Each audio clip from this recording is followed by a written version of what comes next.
मैं विकास एक बार फिर स्वागत करता हूं आपके अपने चैनल विकास गुप्ता क्लासेस में। आज हम बात करेंगे क्लास 12 मैथ प्रश्नावली 2.1। लेकिन उस प्रश्नावली को हल करने से पहले आपको ट्रिग्नोमेट्री का बेसिक चीज़ पता होना चाहिए। अगर बेसिक चीज़ पता है तो आप इजी वे में चैप्टर को आप इजी वे में बना सकते हैं, हल कर सकते हैं। एकदम आसान तरीके से आपको बताएंगे।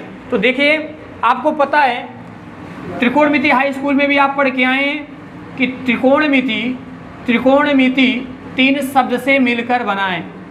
त्रिकोणमिति 3 शब्द से मिलकर बनाए, त्रि, धन, कोण, धन, मिति।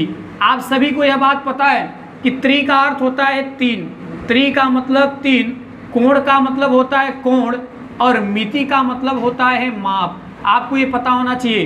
त्रिकोणमिति 3 शब्द से मिलकर बना है, त्रिधन, कोणधन, मिति।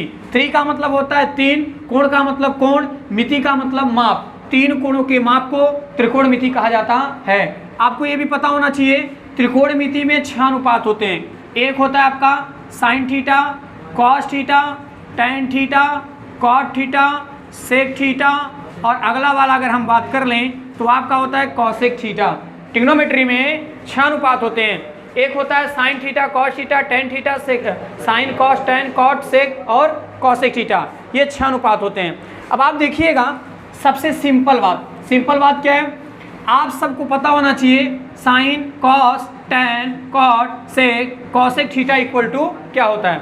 अब आप देखिएगा, आप जानते हैं कि ये आपका क्या है, राइट एंगल। राइट एंगल का मतलब समकोण त्रिभुज। ये आपका 90 डिग्री का होता है। हमने इसका नाम ए रखा, इसका नाम बी, इसका नाम सी। आप सभी को पता होना चाहिए इसका नाम होता है लंब, इसका नाम क्या होता है आधार और इसका नाम क्या होता है कर्ण।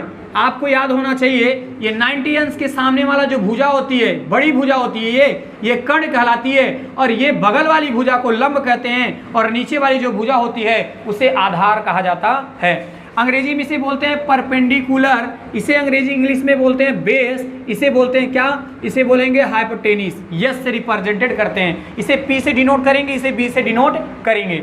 अब आप देखिए, बेसिक चीज आप सीख के आए हैं कि लाल बटे कक्का, ऐसा फार्मूला आप पढ़ के आए हैं, लाल बटे कक्का।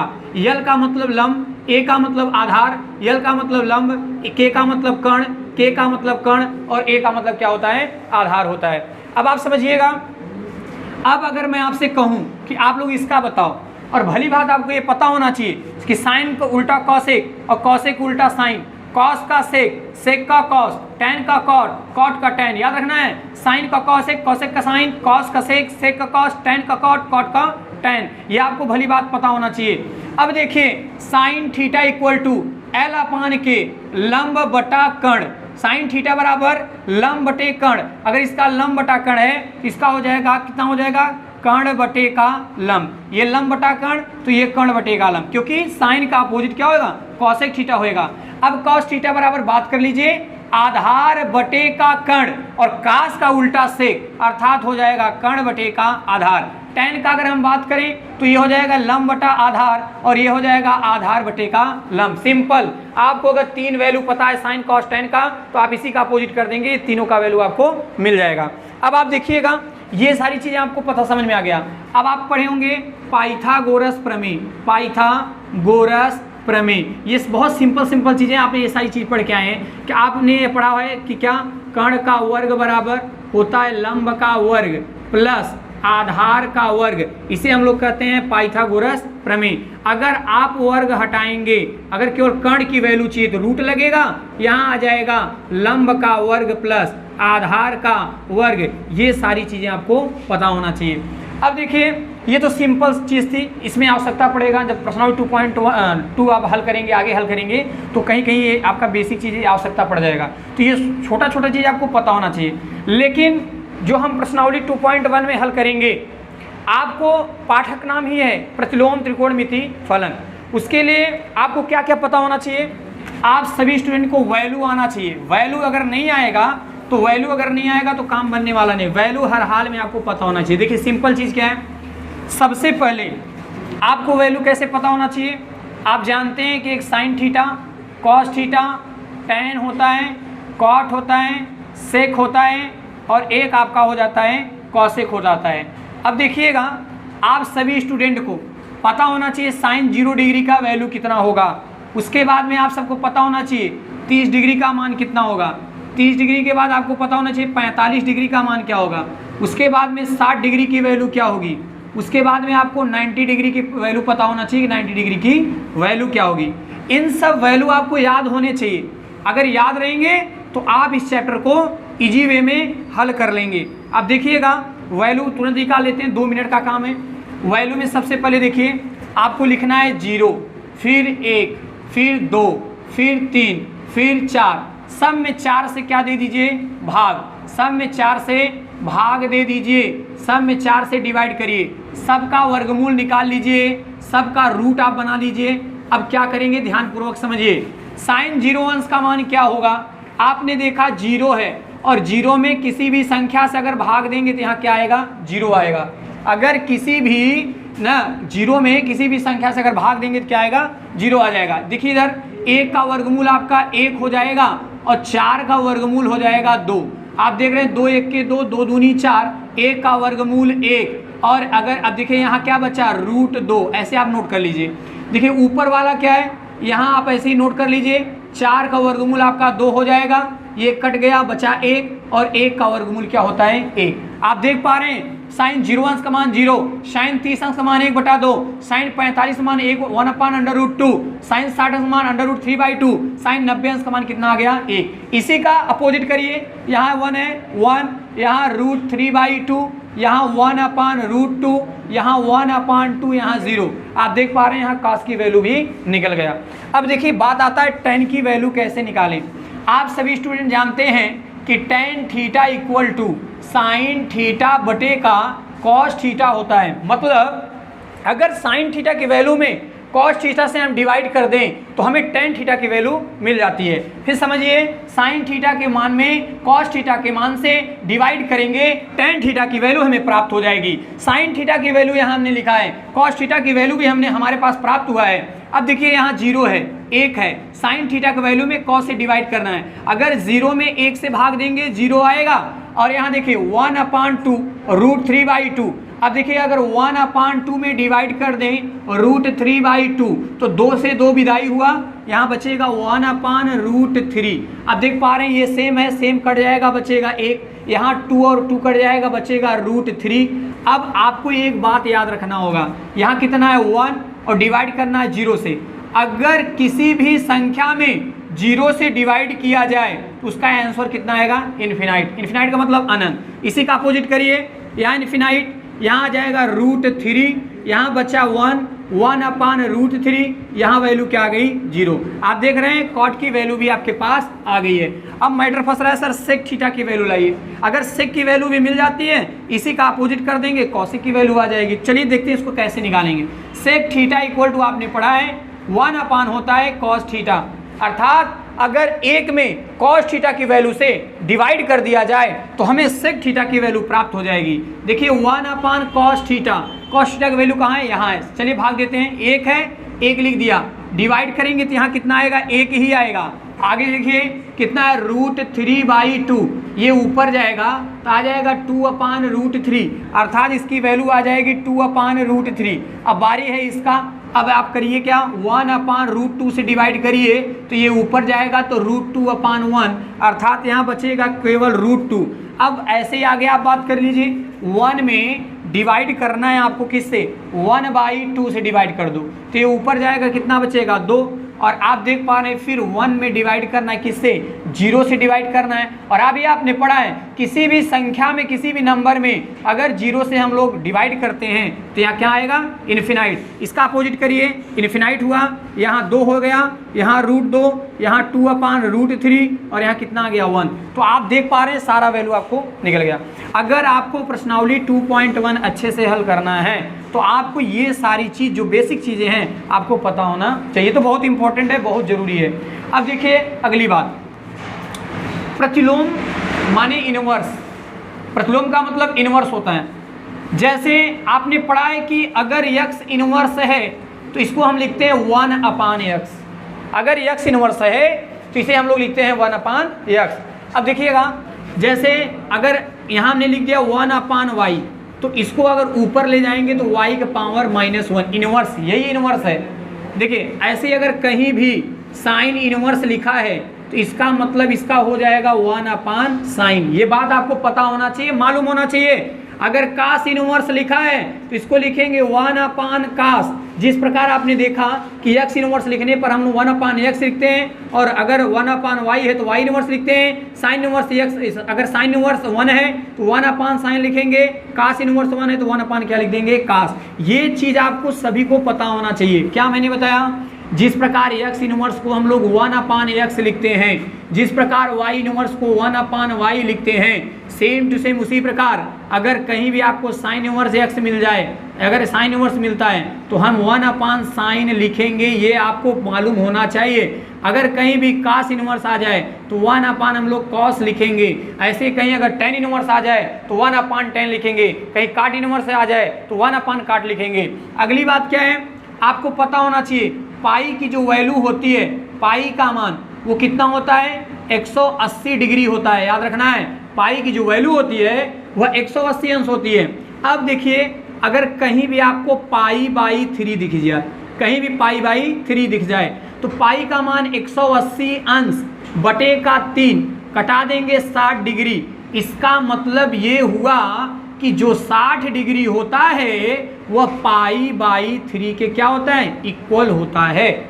लेकिन अगर कहीं पाई/, मान लो अगर ना यहाँ मैंने 6 लिख दिया तो पाई की मान कितना है 180, 6 से भाग दीजिए, आ गया 30 डिग्री। इसका मतलब ये है कहीं भी आपको 30 डिग्री दिखता है उसका वैल्यू हम लिखते हैं पाई/6 से, आपको पता होना चाहिए। अगर ऐसे ही पाई/4 की बात कर लें, पाई का मान 180 अंश 4 से डिवाइड कर दें, आपका आ जाएगा 45 डिग्री। और आप सभी को पता होना चाहिए कि कहीं भी अगर आपको 45 डिग्री दिखे तो वह आपका पाई/4 के क्या होता है, बराबर होता है। ऐसे ही आपको अगर पाई/2 कहीं दिख जाए तो पाई का मान 180 अंश होता है और 2 से डिवाइड कर देंगे तो 90 डिग्री आ जाएगा। इसका मतलब ये है कहीं 90 डिग्री दिखे तो उसे हम पाई/2 के रूप में लिख सकते हैं। हम पहले से बता रहे हैं, अगर ये सारी चीज़ आपको पता हो, अगर 60 डिग्री कहीं है तो वो पाई/3 के बराबर होगा, 30 डिग्री होता है पाई/6 के बराबर होगा, 45 डिग्री है तो पाई/4 के बराबर होगा, और अगर 90 डिग्री है तो पाई/2 के बराबर होगा। तो ये आपको बेसिक चीज़ है, इतना आपको तैयार होना चाहिए। अब हम चले प्रश्नावली की तरफ चलते हैं। प्रश्नावली के लिए सबसे इम्पोर्टेंट क्या है, अब देखिए प्रश्नावली में आपको मुख्य शाखा परिसर बहुत इंपॉर्टेंट है। बहुत लोग सवाल हल करते हैं तो मुख्य शाखा परिसर रेंज नहीं लिखते हैं, जिससे आपका नंबर भी कट जाता है और सवाल भी गलत होने के चांसेस बढ़ जाते हैं। तब तो वही हुआ कि रट लीजिए, रटना वाला सिस्टम बनेगा, कोई मज़ा नहीं आएगा। तो अभी ध्यानपूर्वक देखिएगा इसको। देखिए मुख्य शाखा परिसर में, मुख्य शाखा परिसर में आपका हो गया साइन इनवर्स, कास इनवर्स, टेन इनवर्स, उसके बाद में सेक इनवर्स, सेक इनवर्स, उसके बाद में आपका आ जाएगा कॉसेक इनवर्स। आप देख पा रहे हैं ये 6 अनुपात हैं, sine cos tan cot, cot कहाँ गया, साइन कॉस टेन, फिर उसके बाद में कॉट, उसके बाद में सेक, फिर उसके बाद में आपका कॉसेक, कॉसेक इनवर्स। तो ठीक है, आप देख पा रहे हैं ये 6 का आपको रेंज पता होना चाहिए। रेंज मुख्य शाखा परिसर, मुख्य शाखा परिसर में अगर साइन इनवर्स की बात करें तो -पाई/2 से आपका ये आ जाएगा पाई/2। याद रखना है आपको, अगर साइन इनवर्स की बात किया जाए तो -पाई/2 से कहाँ तक, पाई/2 तक होगा। और कास इनवर्स की अगर बात करें तो 0 से कहाँ तक, पाई तक। अभी इसका आपको कीमत पता चलेगा कि ये कितना इंपॉर्टेंट है, बहुत इंपॉर्टेंट है। अगर ये चीज़ आपको पता है ना तो समझ लीजिए कि आपका कन्फ्यूजन दूर हो जाएगा। जरूरी नहीं है कि बुक से ही सवाल आए तभी हल करिए, बाहर से भी आ जाए, किसी भी पब्लिकेशन का बुक आ जाए, सवाल आ जाए तो आप फिर भी हल कर सकते हो। क्यों? क्योंकि आपको कॉन्सेप्ट अच्छे से पता रहेगा। अब आता है टेन इनवर्स का, टेन इनवर्स का -पाई/2 से कहाँ तक होगा, पाई/2, पाई/2 हो जाएगा। ऐसे काट इनवर्स की बात कर लें तो काट इनवर्स की अगर हम लोग बात करेंगे तो ये आपका हो जाएगा 0 से कहाँ तक, पाई तक, 0 से पाई तक हो जाएगा।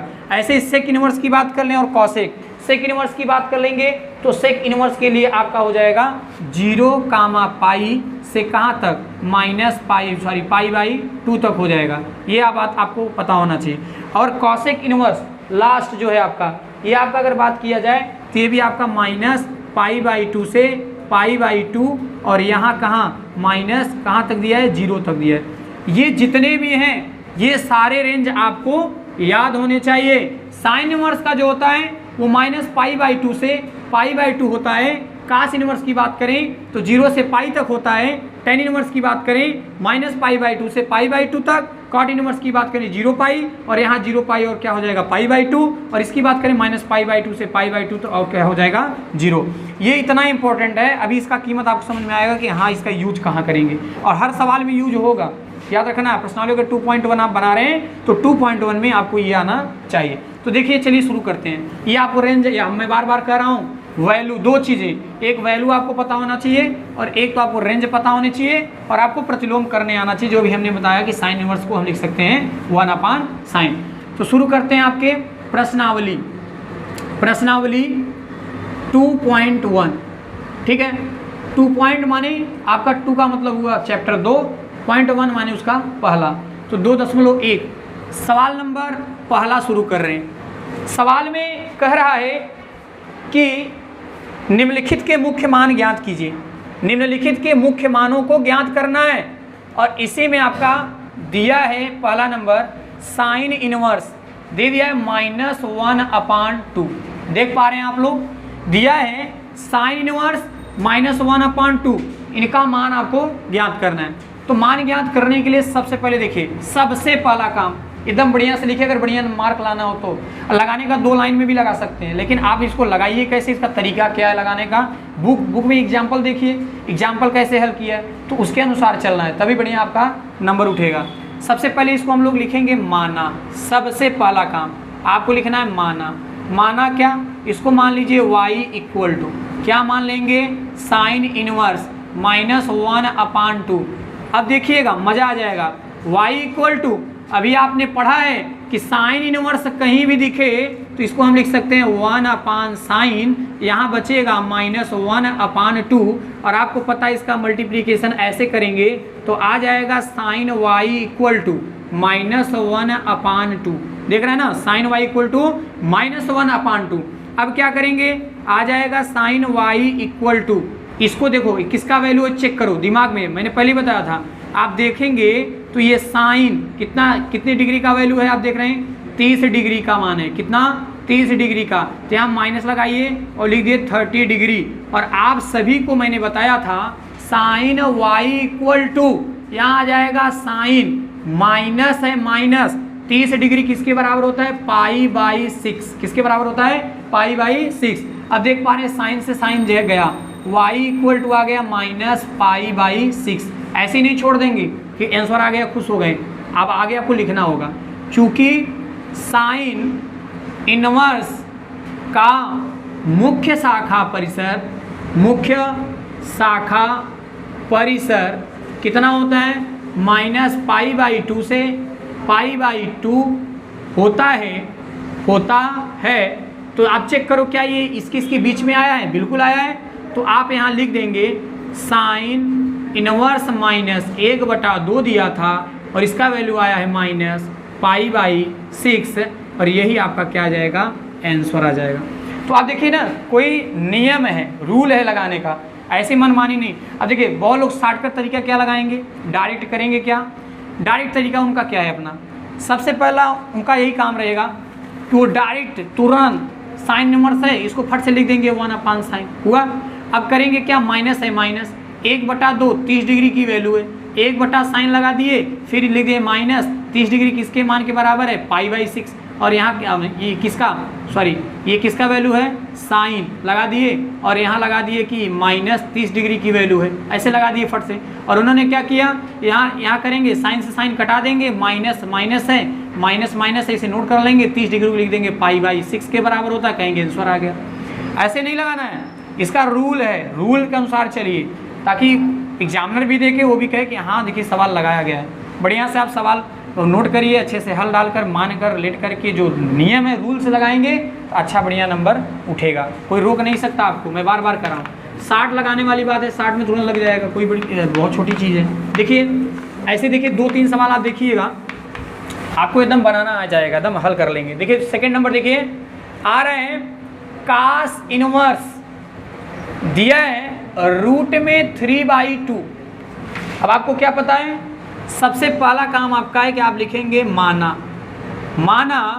y equal to cos inverse root 3/2।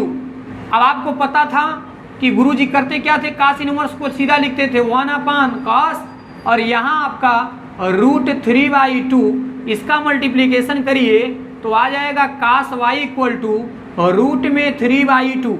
आप सभी को पता है कास y इक्वल टू ये किसका वैल्यू है, तो आप कहेंगे सर कास 30 अंश का मान है ये, और आप सब ये भी कहेंगे कि sir cos y equal to cos, अब आपको पता है 30 डिग्री को हम लोग क्या लिख सकते हैं π/6, और कास से कास जाएगा तो y इक्वल टू आ जाएगा π/6। देख पा रहे हैं y इक्वल टू आ गया π/6।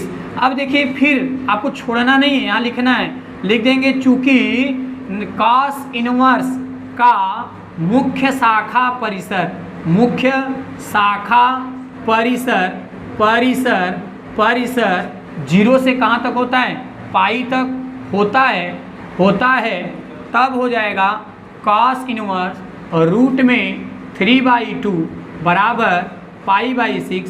यही आपका क्या आ गया राइट आंसर। अब फिर वही मैं बता रहा हूँ, डायरेक्ट वाले मेथड वाले क्या करेंगे, सबसे पहले तुरंत लिखेंगे। गुरुजी बताया था कास इनवर्स को क्या लिखेंगे 1/cos, और ये जो लिखा है ये कास 30 डिग्री की वैल्यू है, कास से कास विदाई कराएंगे और 30 डिग्री को लिख देंगे π/6 और नाच के कहेंगे उत्तर आ गया। तो ऐसे नहीं करना है, ऐसे जो मैंने अभी रूल बताया, ये डाइट वाला मेथड हर जगह नहीं सही हो जाएगा, कहीं कहीं धोखा भी देगा। आगे आप देखेंगे जो सवाल आएगा, सवाल में आप देखेंगे खुद कहेंगे हाँ सर यहाँ हमने सही, आप सही कह रहे थे कि यहाँ मिस्टेक हो सकता है ना। थर्ड नंबर देखिए दिया है कॉसेक इनवर्स, यहाँ दिया है 2। फिर वही आप सबसे पहला ना काम क्या करना है, माना y इक्वल टू मान लीजिए आ जाएगा कॉसेक इनवर्स 2 आ गया, और y equal to cosec inverse को वी कैन राइट क्या लिख सकते हैं कॉसेक, यहाँ क्या बचेगा 2, इसका मल्टीप्लीकेशन करिए तो आ जाएगा कॉसेक y इक्वल टू क्या बचा 2, यहाँ आ जाएगा कॉसेक y इक्वल टू, और ये कितने की वैल्यू है cos 30 डिग्री का मान है, फिर सॉरी कॉसेक किसका है, कॉसेक 30 डिग्री की वैल्यू है। और आप सभी को पता है कि कॉसेक y इक्वल टू यहाँ लिख देंगे कॉसेक 30 डिग्री का क्या लिख सकते हैं π/6, कॉसेक की विदाई y इक्वल टू π/6। फिर वही कहानी आप लिखेंगे कि कॉसेक इनवर्स का मुख्य शाखा परिसर कितना बताए थे कॉसेक का ना -π/2 से π/2, और क्या आपने बताया था 0 होता है। इसके बाद में क्या लिखेंगे बताइए, इसके बाद में हम डायरेक्ट लिख देंगे कॉसेक इनवर्स यहाँ आ जाएगा 2 बराबर कितना आया है π/6, यही आपका क्या आ जाएगा आंसर हो जाएगा। तो आप देख पा रहे हैं इतना सिंपल। अब इजी वे वाले जो डायरेक्ट वाले लगाएंगे, फिर वही मैं मजाक में कर रहा हूँ, जो डायरेक्ट वाले होंगे सीधा क्या करेंगे, सबसे पहला काम उनका कॉसेक इनवर्स को डायरेक्ट लिखेंगे 1/cos, और ये कोष्टक बनाएंगे जहाँ 2 है ये लिख देंगे कॉसेक 30 डिग्री, और क्या करेंगे डायरेक्ट कटा देंगे और यहाँ 30 डिग्री को डायरेक्ट लिख देंगे π/6 और नाच के कहेंगे सर आंसर आ गया।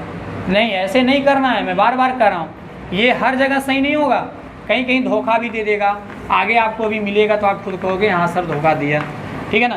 तो देख रहे हैं इतना आसान तरीके से आप लगा रहे हैं। अगला देखिए सवाल क्या कह रहा है, 4 नंबर दिया है tan इनवर्स माइनस रूट में दिया है 3, है ना। सबसे पहले क्या लिखेंगे, माना y equal to tan inverse minus में √3, y equal to tan inverse को लिख सकते हैं 1/tan माइनस रूट में 3, इसका मल्टीप्लीकेशन करेंगे तो tan y इक्वल टू यहाँ बचेगा माइनस रूट में 3 आ जाएगा tan y इक्वल टू, ये किसका वैल्यू है, आप सबको पता है ये 60 डिग्री का वैल्यू है, तो -60 डिग्री लिखो। उसके बाद में क्या लिखेंगे, आ जाएगा tan y इक्वल टू, यहाँ आ जाएगा tan माइनस, आप अब इसको लिख देंगे π/3 ना। जहाँ 60 डिग्री रहता था उसको क्या लिखते थे, π/3, क्योंकि पाई का मान 180 अंश, 3 से भाग देंगे तो 60 डिग्री आ जाएगा, है ना। अब देखिए tan से tan विदाई, y इक्वल टू माइनस π/3, नाचो मत की आंसर आ गया। अब क्या करेंगे, लिखेंगे चूँकि tan इनवर्स का मुख्य शाखा परिसर कितना होता है, tan इनवर्स की बात कर लें, -π/2 से ना, -π/2 से π/2 होता है। देखिएगा, हो सकता है वो जो पहले बताए थे उसमें लिखने में मिस्टेक हुआ हो, याद रखिएगा कि यही होता है tan का, ठीक है ना, मिस्टेक नहीं हुआ होगा, सही हुआ होगा। tan इनवर्स मुख्य शाखा परिसर -π/2 से π/2 होता है, तब क्या हो जाएगा, यहाँ आ जाएगा tan इनवर्स माइनस में √3 बराबर -π/3, और यही आपका राइट आंसर हो जाएगा। मैं फिर कह रहा हूँ, जो डायरेक्ट वाले होंगे, जो जल्दी वाले होंगे, वो क्या करेंगे, तुरंत tan को तुरंत उल्टा पुल्टा करेंगे, सीधा लिखेंगे 1/tan, और यहाँ सीधा लिखेंगे tan, और जहाँ माइनस है माइनस को नोट करेंगे, और यहाँ डायरेक्ट 60 डिग्री को झोंक देंगे। tan से tan कटाएंगे, माइनस लगाएंगे, 60 डिग्री को लिख देंगे π/3, और नाच के कहेंगे आंसर आ गया। लेकिन ऐसे नहीं काम बनेगा, मैं बार बार कह रहा हूँ, कहीं कहीं धोखा भी देगा ये हाँ बिल्कुल बिल्कुल, ये कहीं धोखा भी दे देगा भैया। देखिए 5 नंबर काफ़ी इंटरेस्टेड सवाल है, ये बोर्ड एग्जाम में पूछता भी है, लगातार पूछा है। दिया है cos इनवर्स -1/2। सबसे पहले आप लिखेंगे माना y equal to cos inverse -1/2, y equal to cos inverse को 1/cos -1/2 मल्टीप्लिकेशन करेंगे तो cos y इक्वल टू आ जाएगा -1/2, और आप लोग लिखेंगे cos y इक्वल टू ना यहाँ लिख देंगे cos, और यहाँ लगा देंगे माइनस।